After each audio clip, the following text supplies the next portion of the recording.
Stofnunin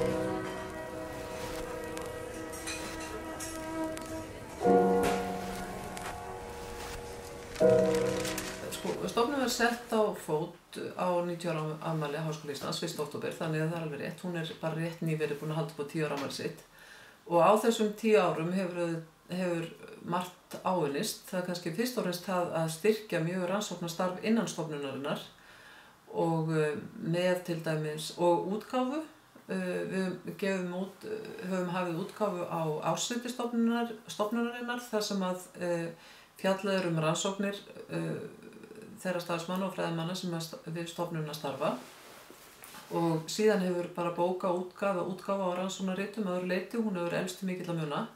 Nú síðan á svona undanfarin ár að þá hafa það einkum verið 2 verkefni sem að við höfum einbeitt okkur að.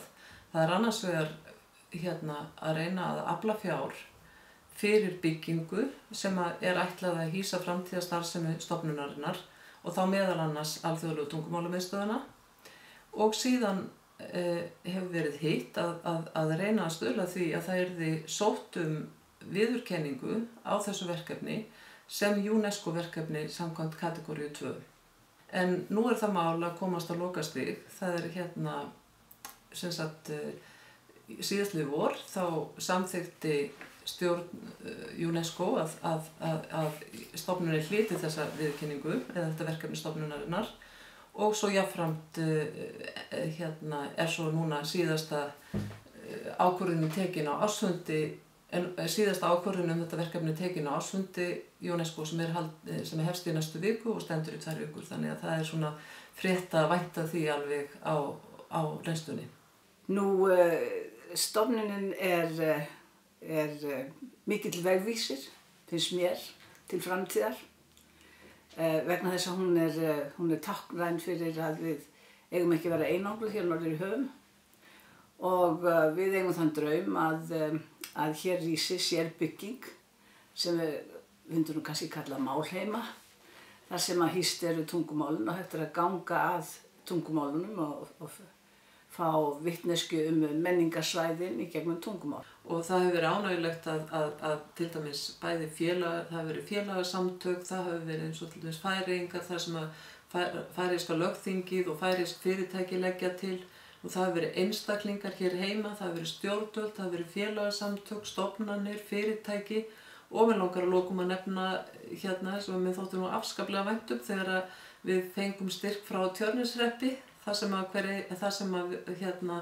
var lagt til fjármagn sem svaraði 1000 krónur á hvern einasta íbúa í þessari nyrstu byggð fastlandsins og en það er líka mjög til marks einmitt þann velvilja hvað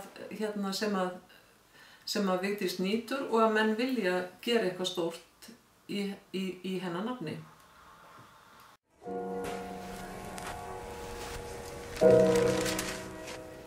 Það hefur skipt alveg gífurlega miklu máli fyrir stofnunina og reynda fyrir háskólann í heild að Vigdís skyldi hafa ljá máls á því að tengjast háskólanum með þessum hætti.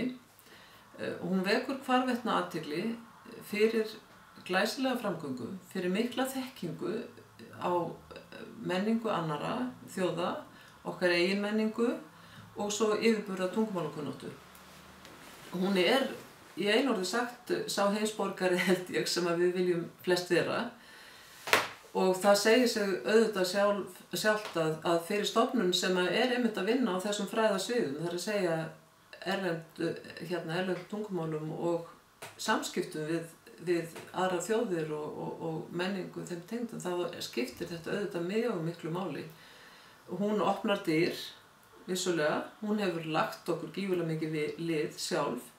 Nú og svo má ekki gleyma því að hún er heiðursdoktor við næstu 20 háskóla í heiminum og það auðvitað bara eitt og sér hefur auðvitað mikið að segja líka, þannig að það hefur verið mjög mikið vegur fyrir stofnun að tengjast þennan nafni. Og ég er svo afar fegin að ég er svo mikið tengd þessari stofnun að ég er iðulega í stífri vinnu til þess að hún hafi framgang. Og mér finnst það vera gjöf til mín að hafa nefnt þessa stofnun sem að sinnir svona heimsmenningunni nafninu mínu og ég þakka fyrir það.